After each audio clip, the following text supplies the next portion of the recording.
So Morgan Stanley seems to be pretty bullish on Amazon stock. Amazon stock actually went up on Friday or today, up 1.24%. And this is on the news that Morgan Stanley is lifting their target to $300. And to put that in perspective, their current price is $225. So that's quite a substantial price target compared to where they are right now, which would give them about 35% upside is what they are implying as of today, July 11th. So apparently they reiterated Amazon as its top pick and lifted its 2026 and 2027 EPS forecast by 9% and 6% respectively. And the reason it used to be lower was actually tied to the China tariff situation, which has been diffused a little bit. They seem to be happy with the renewed momentum of AWS, which has been a big core of Amazon's business, as well as their AI startup Anthropic, which obviously they're entering the AI race now and projected to deliver $10 billion to $19 billion of revenue by 2027.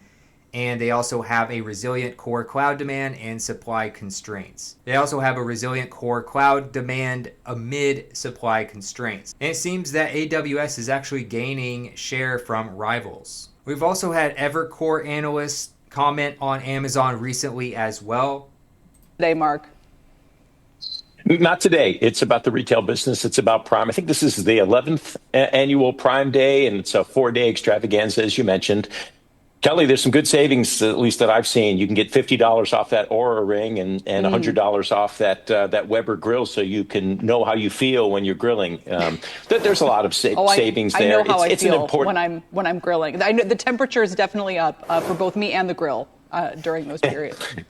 So look, the retail business is important for Amazon. It's a necessary condition, I think, for the stock to really outperform, though. It will be the cloud business. You need to see acceleration in that in the back half of the year. I think we're going to see that. If we're wrong on that, the stock's not going to outperform from here. The retail business also needs to show this continued expansion in margins. And you know, I know we've sort of waxed off and on, and now we're off about tariff risk, but it's still there. Mm-hmm. And you know, Amazon's kind of the canary in the coal mine. Shoot, they may be the whole coal mine. I mean, they're going to give us a read into, and we're going to be tracking. Now, to put this in perspective, they mentioned that Prime Day sales. This is, I assume, all 4 days combined. They have actually made Prime Day, even though it's called Prime Day, they've made it almost Prime Week at this point. So this can be a little misleading. Tracking pricing for prices on products on Amazon, and you know, not these 4 days, but as we go through the back half of the year, and you know, there is risk here. So I expect that to show up in Amazon's commentary about the back half. Do you make much, Mark? This report from the first 4 hours from Momentum Commerce said that sales were down 14% from last year. I mean, is it a data point that tells you enthusiasm is waning? Does it matter if that's correct, or is it just too early? Well, I don't know how good the data point is. I'm going to give them the benefit of the doubt. You know, for now, I think we'll get a lot of data points in the next 4 days. I think since you're spreading it over 4 days, I would think that the overall sales is going to be up, you know, solidly high single digits, low double digits year over year.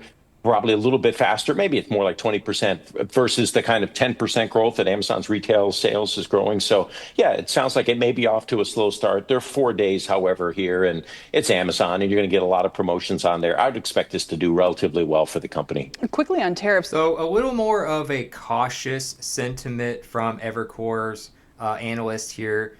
Maybe not as bullish as Morgan Stanley. This was only about 3 days ago, as of me recording this, that they had this interview on CNBC. So I actually had more of a closer stance to this outlook versus the super bullish one that Morgan Stanley just had. But we'll get more into numbers here in a second. Now, this is actually what they were saying about Amazon a couple of months back, talking about the stock dip despite an earnings beat. So basically guidance. The revenues, at least, the bracket was above where consensus is. I mean, consensus is at the bottom of the bracket.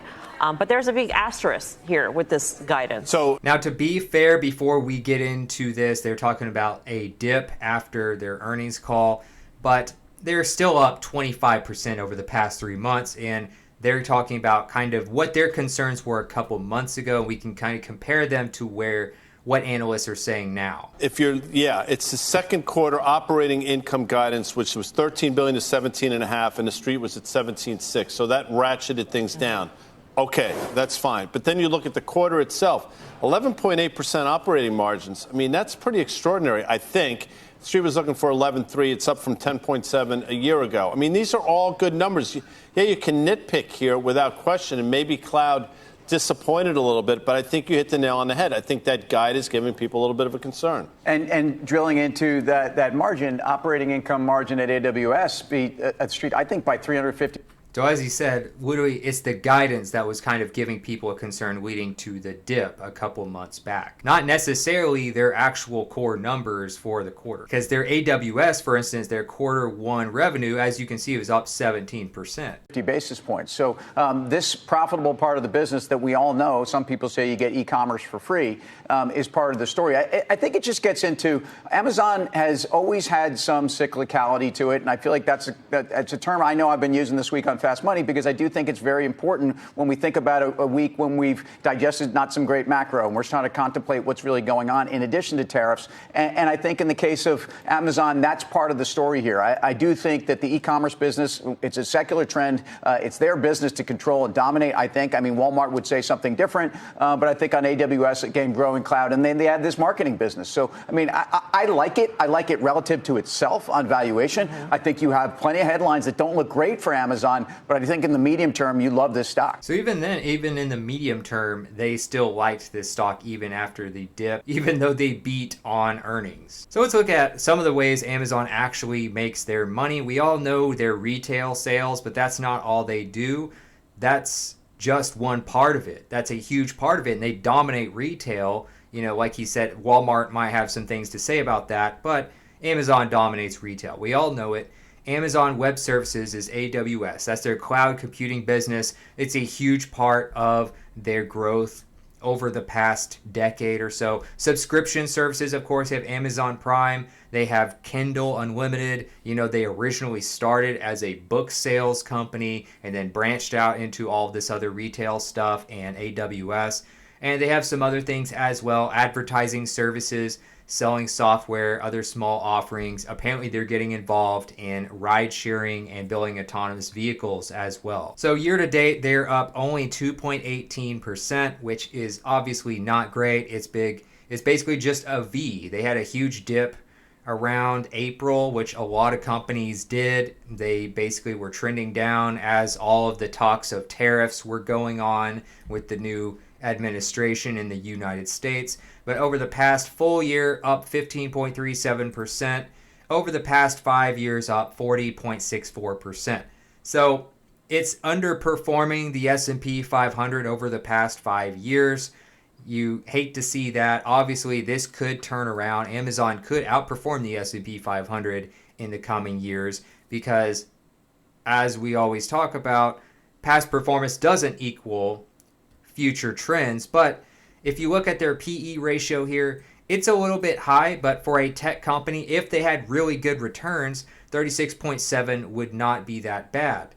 Now, again, there is some hope. If you look at the last quarter, up 25%, that could be really good. We'll see what the final results are for the whole Prime Day sale, which is like 4 days long now. But if you look at their earnings calls, which they were talking about in March 2025, they beat EPS by 16.79%.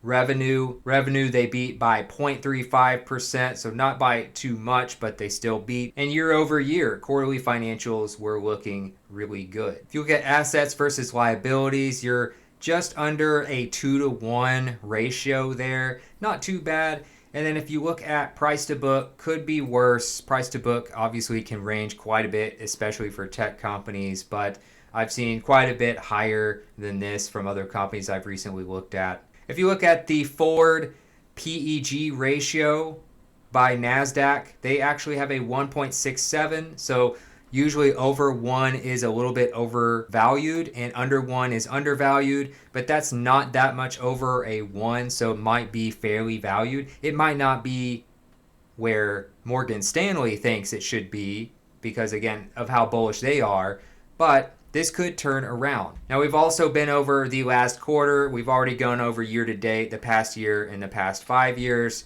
And Amazon, of course, if you go further back, is much more bullish if you look at, say, the past 10-year return. But obviously, you can have major swings, major business changes over the course of 10 years.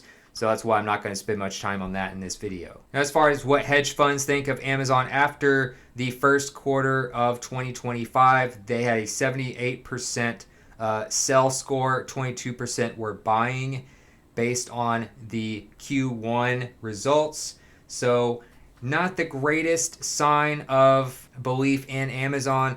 But if you look at insiders here, they also seem to be selling more than buying. So that could also be a little bit of a scary indicator right now. There was some reports saying that the first day of Prime Day was lower than expected, but you could also factor in that if you're looking at it being 4 days, maybe people don't have as much of a sense of urgency that first day.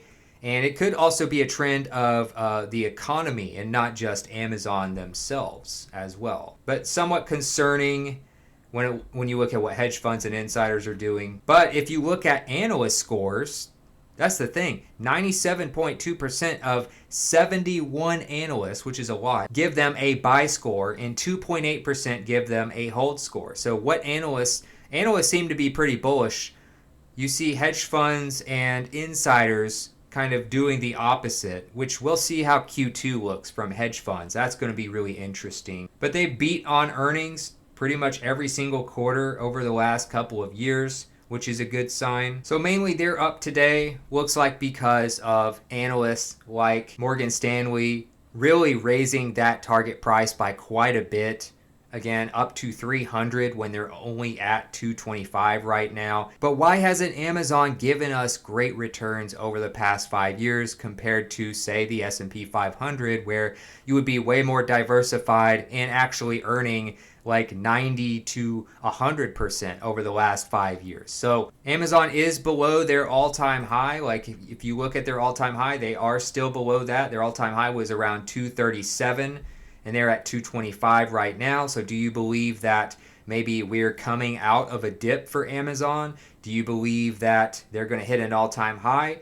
They were at an all-time high right when the new administration started in the US. So maybe all this talk of tariffs was specifically hurting Amazon, and maybe they're about to hit a new all-time high. That seems to be what Morgan Stanley is alluding to right now. I have them as kind of a hold, or maybe like a lower end buy score. I wouldn't have them quite as bullish maybe as Morgan Stanley yet. There's still a lot to figure out with tariffs. The whole China situation, though, seems to be mostly resolved with that tariff situation. So maybe that is a sign of Amazon being okay with retail. We'll see how Prime Day does. And I'm just not sure about some of these other ventures. I don't know if they're really going to be one of the leaders in AI or autonomous vehicles or any of that stuff. They might just be kind of stuck with their main businesses that they've already built. They may be one of those big stocks that's steady but doesn't have any major spikes for a while. None of this is financial advice.